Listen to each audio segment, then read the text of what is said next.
July 8th, 2013, garden update for carnivorous plants. It's early in the morning.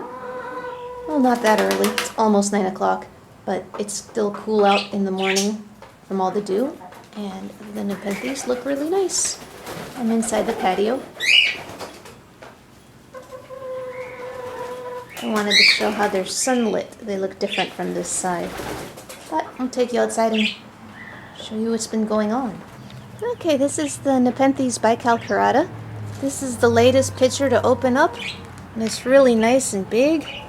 It's got beautiful fangs, and it's way up here, so I don't know how many bugs are inside because I can't get to it. It's a giant 12-inch pot, too heavy for me to pull it down like I do with the others. And there's a new one coming in right there.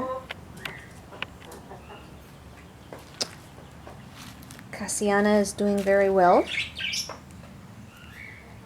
It's got a new giant leaf it's put out, so that's good. It'll be very different from all the rest. Very big. And the ampullaria, let's get him down. It's doing nicely.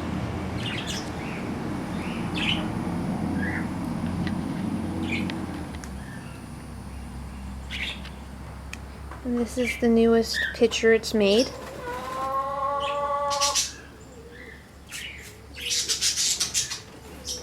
They're very different, unlike any other nepenthes that I have. And then behind it, we've got a truncata. It's a small truncata, it's just really young, but it will be enormous in a few years. It will be what I call one of my bottle eaters. Now this was the Cassiana that was inside in the tank. And currently I don't have any plants in the tank right now. They're either all under the lights or all of them are out here. And I put this into an 8-inch pot.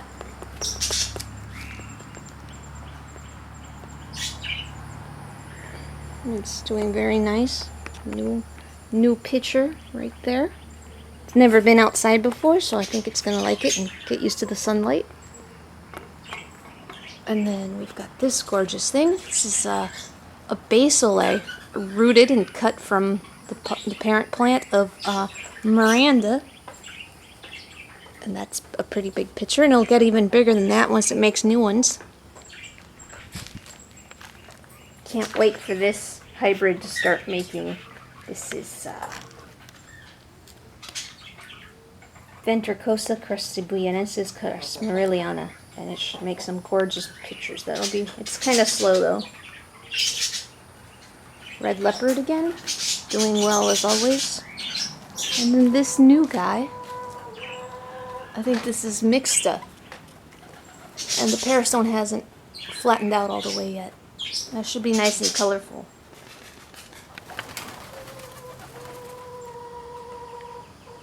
I forgot to show this last time, but I've got a little pond I built here. It's just filled with water hyacinths, nothing special about it, but the hyacinths are in bloom. The flowers only last one day, and what's neat about it is that they have like these peacock looking leaves or petals. Here's a good one.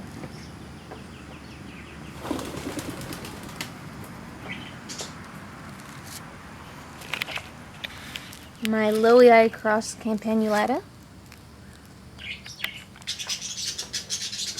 It's got a new picture coming in right there.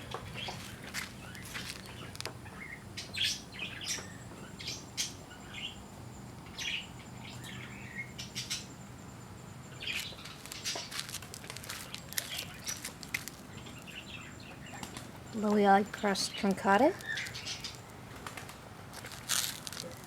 Hasn't done anything, but it should be spectacular once this picture starts getting big. This is merrilliana cross.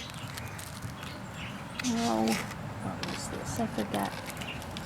Lowii cross merrilliana. That should be an awesome plant. my ventricosus, and the true species of merrilliana. This picture is new, and this is my favorite plant. And this will get even bigger than that. I can't wait for the next picture. I love this plant.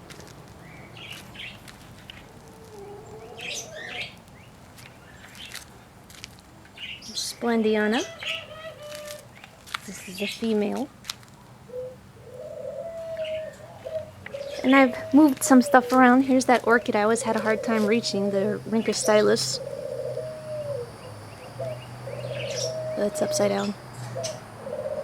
And it's really happy. It's been loving the rain. It's making its first long roots, and this will have roots coming out the bottom, trailing for several feet. It'll be neat.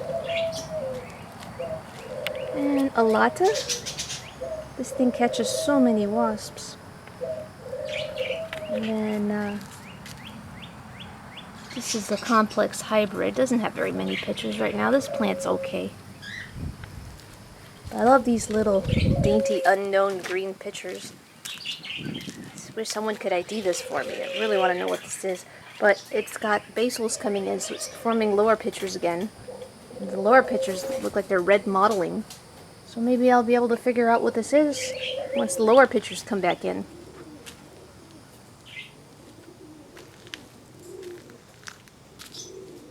Rainwardiana red. Some of these pictures are really big. I usually can't touch this plant like this because it's almost always covered in wasps. But it's early in the morning, so the bugs aren't out just yet. It's still too cold for them.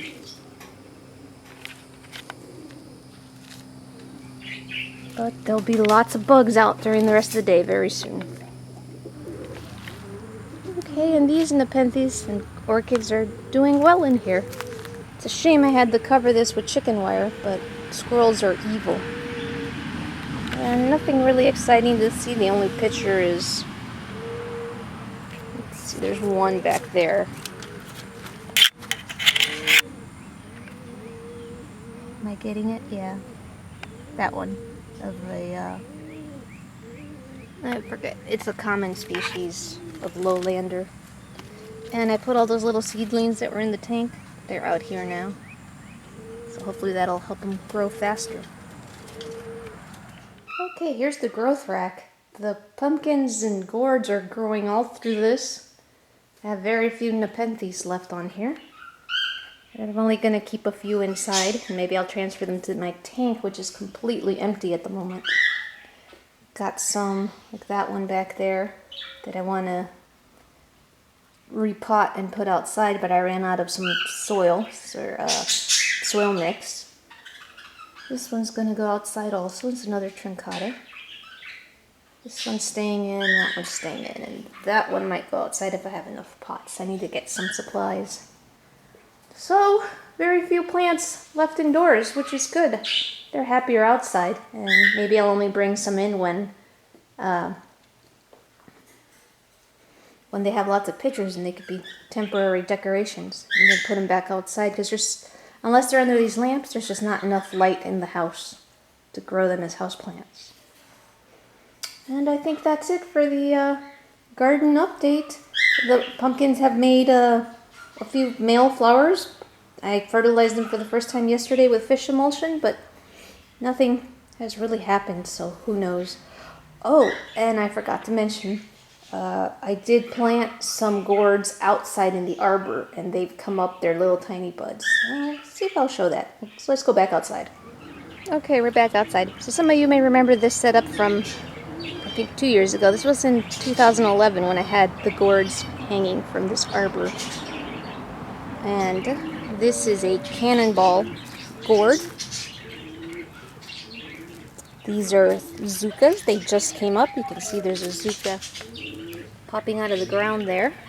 And of course I didn't label the rest, so I don't remember what they were. I think these are Indonesian bottle gourds. There's a new one coming right there.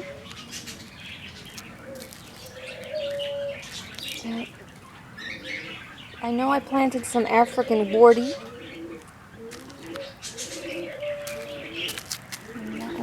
just starting to sprout. We do 3 per pot.